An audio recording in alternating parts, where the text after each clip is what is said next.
Welcome to MMA Fancast. My name's Luke, and I am joined by first-time guest to the show. Welcome, Chance Grillot. Hey, how you doing? I am doing very well. It's always great to have returning guests on the show, but it's even better to have first-time guests because then hopefully they become returning guests. So I'm super thrilled.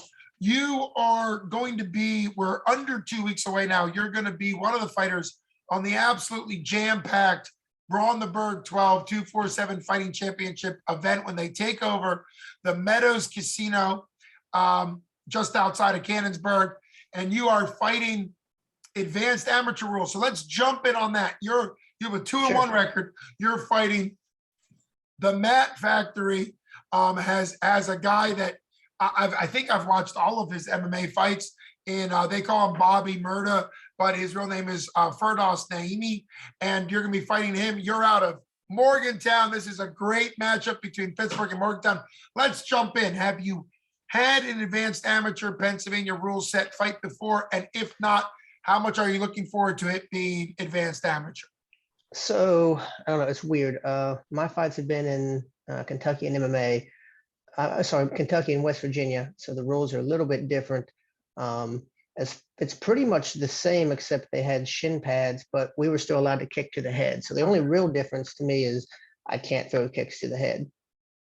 You can't throw in the current rule set of advanced amateur. You can't throw elbows to the head, kicks to the head, or knees to the head. But what's really exciting about advanced amateur, and I get thrilled to watch all levels, novice, advanced amateur, and pro. But what's really exciting about advanced amateur is three-minute rounds, and a 9-minute fight ends up being a whole extra round than the amateur. So that's than the novice. That's really nice. And also bare shins and ground and pound. That's probably the thing people are going to notice the most. I think advanced amateur is really exciting. You've obviously fought under rule set similar, which is nice. What has been your 2 wins? I know you have 2 wins and 1 loss. What has been working for you in MMA? Submissions, really just jiu-jitsu. Both wins are submissions in the first round. One was a guillotine, the other was an armbar. Okay. And that would explain why 247, when they announced this fight, said that as far as the hype goes, that it's a classic matchup between a striker. Ferdos, Bobby Murda, has a more Muay Thai background before he got into MMA, and you're obviously winning by jiu-jitsu. I think that's a simplicity. It's exciting. It's always exciting when you can say, okay, this is a grappler or BJJ submission artist versus a striker, but you're in MMA, so you have to be able to do everything. And Ferdos is also in MMA, and he's training at the Matt Factory, which is really known as a wrestling gym that has, become a great MMA gym. You train out of Renzo Gracie Morgantown, which is obviously a Brazilian Jiu-Jitsu. How do they structure it to have MMA? Do you go to separate MMA classes? Do you go outside of Renzo? Henzo, I guess I'm pronouncing it with the R, Henzo Gracie. Are you going, like, what does Henzo Gracie provide for you as far as MMA? Is it BJJ, or do you do all of your stuff there?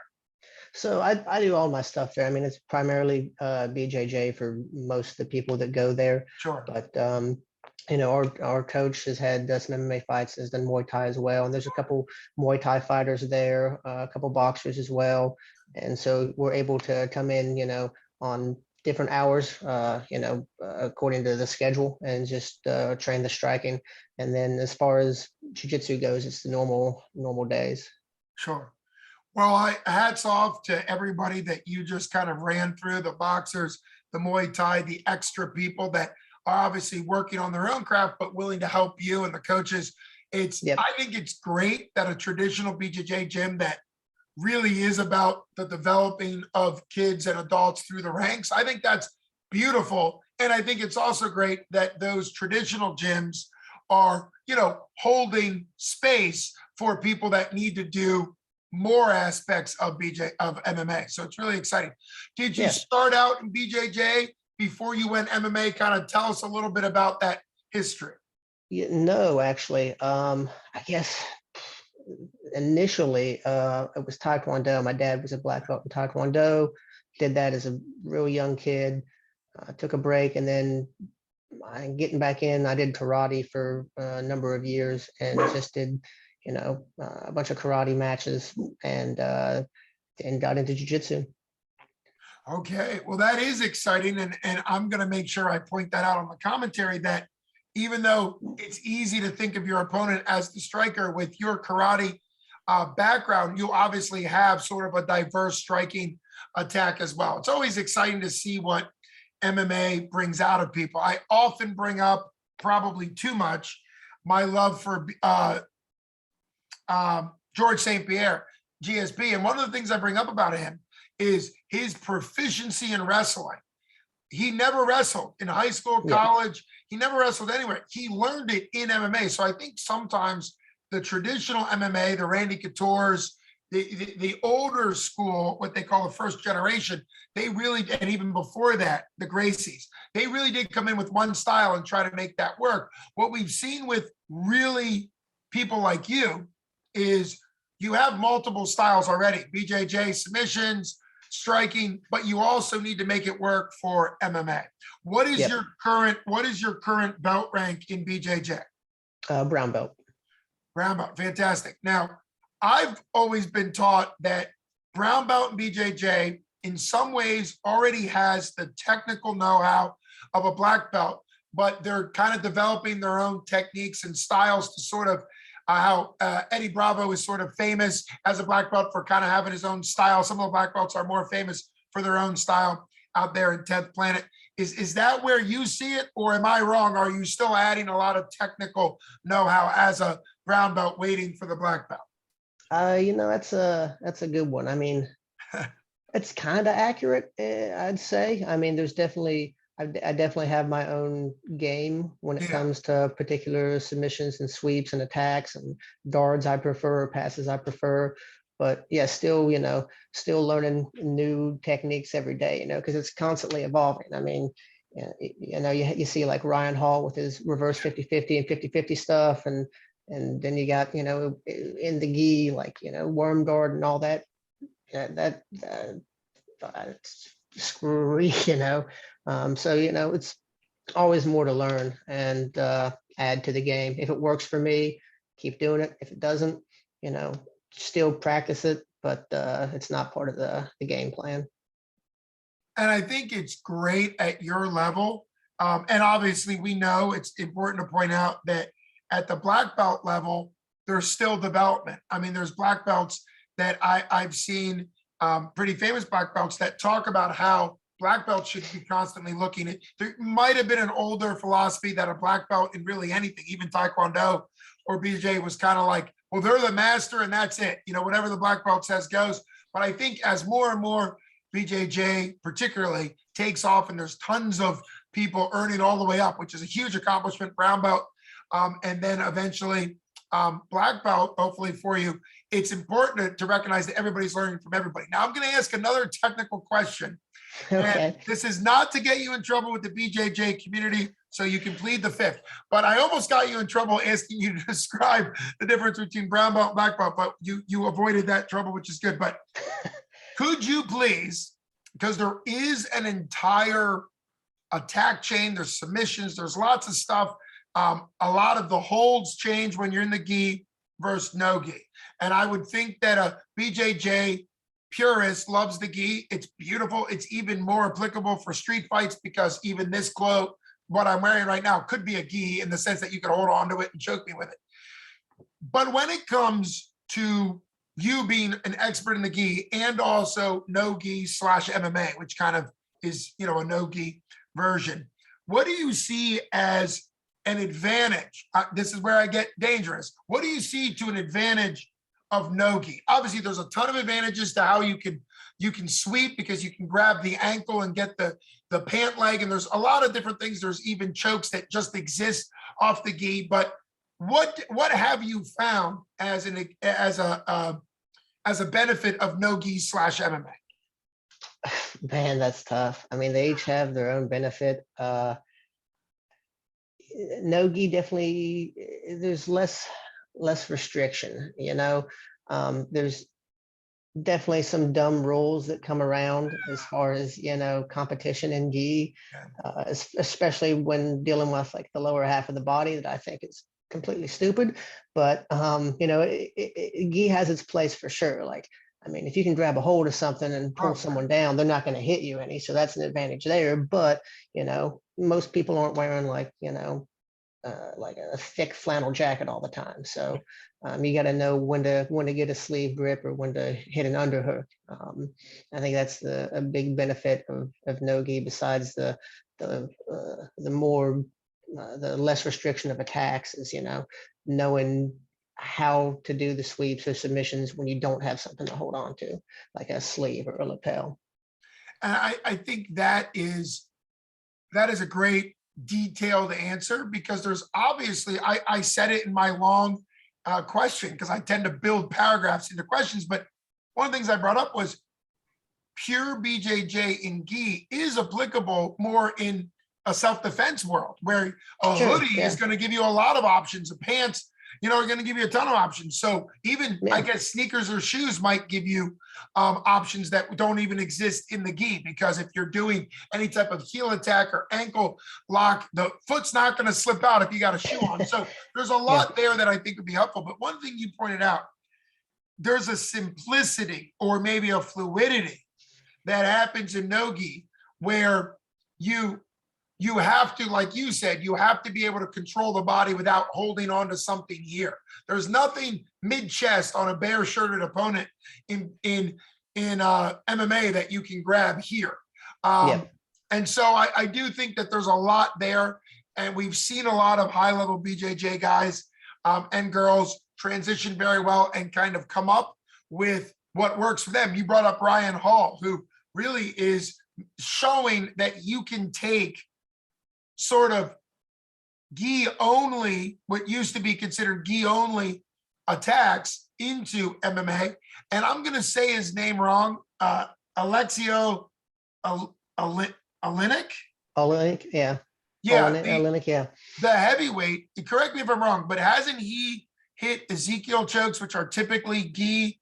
But he does an Ezekiel choke from the person mounting him. There's a great fight where he's in a half. Well, the guy on top of him is in half mount.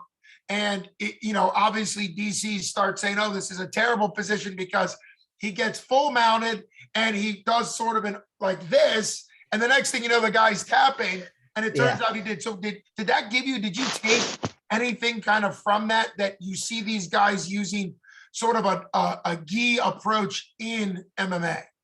Oh, for sure. When I saw that Alexei mounted Ezekiel choke, I was working like no-gi Ezekiel chokes for like the next month. It's like, that's cool as shit. Yeah, Why not? Why not? Yeah. But for sure. But that guy's also just a freak of nature, man. I mean, I don't think I'll ever be able to finish an Ezekiel while being mounted. Not to mention, he's a lightweight heavyweight going up against guys that are 260, 270. But it really does show the beauty, I think, of MMA, even from when it was originated, is there's a lot less restrictions. Sure, there's safety rules, we get that, but think about it from the Muay Thai perspective or the karate perspective. They're constantly, particularly karate and taekwondo, there's so many restrictions when they get into any type of competition. And MMA takes all of them off. MMA, at least at the pro level, takes all of them off. There's so many restrictions in BJJ, like you mentioned. MMA takes all that off. Even in boxing, pure boxing, there's so many restrictions in pure boxing, which is why I think the tie clinch in boxing makes boxing more exciting. Wrestling, every like collegiate or very experienced high school wrestler, I always ask, what's it like getting in a cage? And they run their attack and being able to hit into a cage. They love it. There hasn't been one wrestler that's like, man, I want to go back to an open mat where the person can just get away, And now granted, wrestling is incredible and it's one of the best one-on-one combat sports. I'm not saying it's not, but it is kind of silly that it's just in a painted circle where the opponent can just get away from it. So I think even wrestling, there's an element where they are more free and they don't get reset like in wrestling. So for Um, sure. getting back to BJJ, I guess, because you're high level BJJ, what was the first submission that you learned in attack, on the offense, that you were like, this is going to be, and don't give away anything. So if you've got a sneak submission, don't use that. But what was the first submission you remember, maybe as a white belt or white belt 2 stripe or something, feeling like, okay, this is your go-to, you're confident, you could maybe try it against higher ranked opponents? That's tough, man. I got another follow-up that's even tougher. So let's see.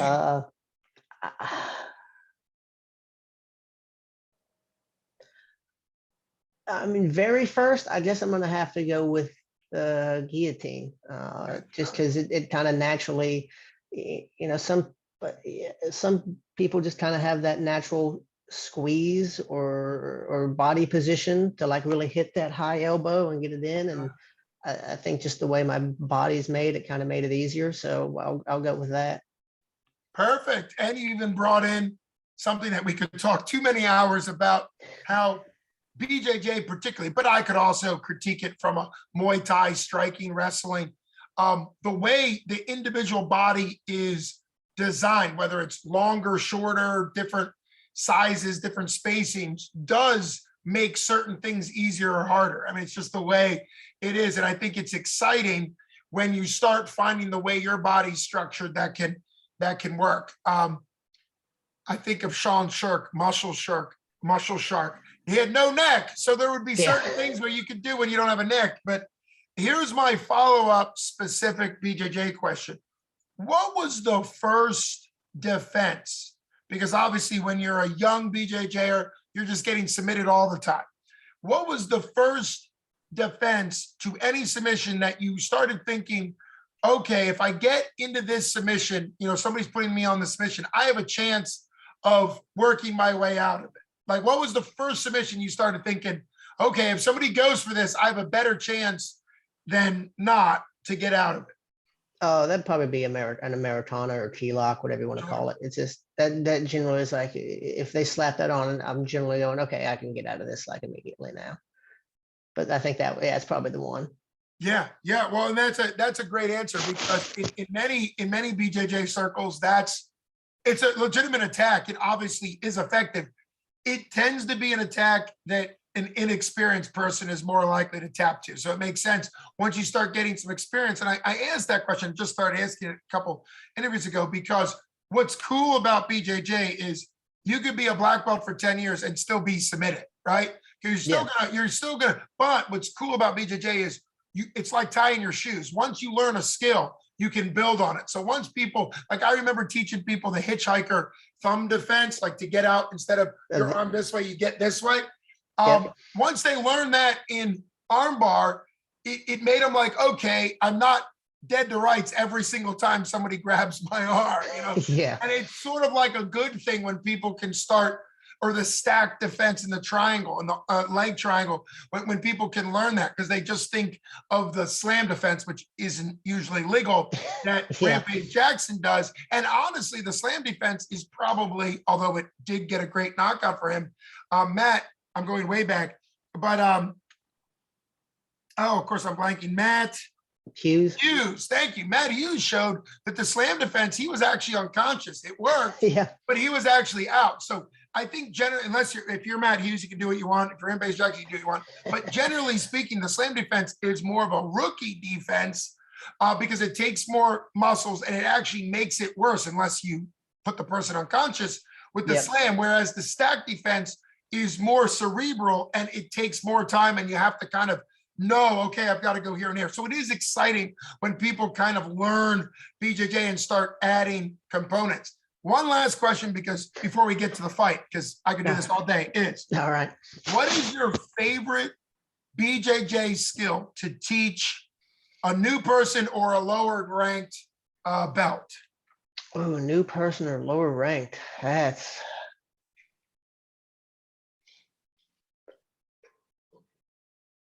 scissor tough. sweep. That's tough. Yeah. Honestly, I think I go more defensive on, like here's the basic like oompa from mount, or like a shrimp escape from mount, or Sure. here's how to get aside. Like, teach them how to survive first. And then once they're confident enough to like survive, then you can move on to attacks. Sure. I think that makes, I mean, that shows the mindset of BJJ. I think doing worst case scenario, like having somebody start mount and recognize they might not, it's a bad position, but you can survive it. I've always said what's great about BJJ is if you're in a terrible position, it's unlikely you're going to go from a terrible position to the best position ever. It's going from a terrible position to a bad position to a less bad position, right? You're slowly, like you mentioned, being mount, making the tunnel and bridge defense or the shrimp defense. You're not out of it, but you're creating something. One of the first Yep. skills I would always teach somebody very new when they were on the back was to bring the arms in, right? Yeah. Because I would always use the gazelle, right? If there's a gazelle away from the pack, it's going to get picked off. And also to bring the head up so you're not just laying back, but you create some level of shoulder movement and things. And it's incredible how somebody who's getting hit with key locks or Americanas, that greatly reduces when they bring their arms in, and things like that. So it is always exciting when you see that. Well, speaking of excitement, this has been a 20-minute buildup to July 9th. What do you want to say about your July 9th fight? How excited are you to fight in what is kind of your backyard? It's not a far drive. I do it every day. It's about an hour from Morgantown up to Cannonsburg. I hope you have a lot of people in the audience. So what do you want to say about July 9th? How excited are you for it? And what do you think? What do you think is going to happen? I mean, super excited. I had a fight earlier than this that a bunch of people dropped out on me. So, just I was super excited to get a fight, and that, I didn't, have to eat healthy for a couple months for no reason. So that's always good. But as far as how it's going to go, my plan is to finish it and finish it fast, just get out of there, have a beer after. But, I hate any fighter hates going to a decision and like leaving it in the judge's hands. But, plan to finish it, knockout or submission, just whatever comes, kind of opportunist fighter. If something's there, I'll go for it. I appreciate the answer. I think that's exciting. I know the 247 crowd knows your opponent. They're more familiar with their opponent. I think it's great that you're seeing this as an opportunity for you. And I've talked about this before. You guys are both relatively close to Cannonsburg. So you're not really an outside fighter from, 2-3 states away. But in MMA and BJJ tournaments and really all of it, every opponent has the opportunity to make something of it. And as a person on the announcer, there are times where the outside fighter, I mean, I'm talking, we brought people, 247 has brought people in from Michigan. It's not a secret that somebody from Michigan is, the outside fighter. It doesn't mean odds are stacked against them. They still, but sometimes, you get a Michigan fighter come in, they win. It's like hats off to them because they took advantage. It's still a fight, still an opportunity. You've gone through several opponents dropping out. And I think it's great because this is a fight where both people are going to have crowds. Both you're an hour away. He's just down the street. So it is very exciting. Who are you expecting to be present that maybe couldn't have been at your previous fights? I don't know where you fought, but I know you fought in Kentucky. So, I mean, honestly, my previous fights, I was kind of, I snuck off and did them. Had my people in my corner, and that was it. It really didn't concern me who was there and who wasn't. So. I mean, anyone can come if they want. If not, I don't care. I'm not gonna see or talk to you when I'm before anyway. So. All right, gents. I love the focus. You got to have that focus. Stipe Miocic, in my mind, the greatest or maybe second greatest heavyweight champion of all time in the UFC. He's a guy out of Ohio, and when they came to Cleveland, which was fantastic, he knocked out Overeem. It was one of my favorite heavyweight fights. It was just an incredible fight. But he said afterwards, and this is the defending, reigning, incredible UFC champion. He said, "Man, I never want to be bothered by having a hometown fight again because people are bothering for tickets." I mean, he's the best of the best. they're bothering for tickets. He's like, I want to go back to Brazil because that's how he won his belt in Brazil, where he Yeah. had to just show up. Nobody's there for me. Everybody was screaming in Portuguese, kill him, kill him. And he was just happy to be like, give me that again. So I respect your mindset, which is you want fans. I always encourage fans. If you know Chance, if you're from the gym or you know him somehow else, make sure you buy a ticket from him or online. You can purchase a ticket and pick the fighter. That way he gets credit, and that's always an exciting way to help the fighter.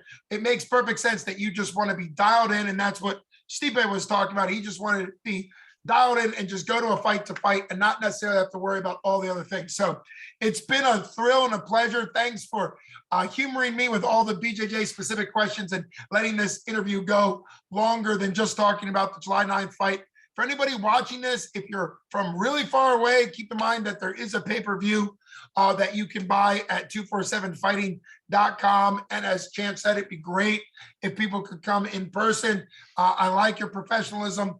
I hope to interview you going forward. Thanks so much for coming on the show. Oh, thanks so much for having me, man. Have a good one. You too.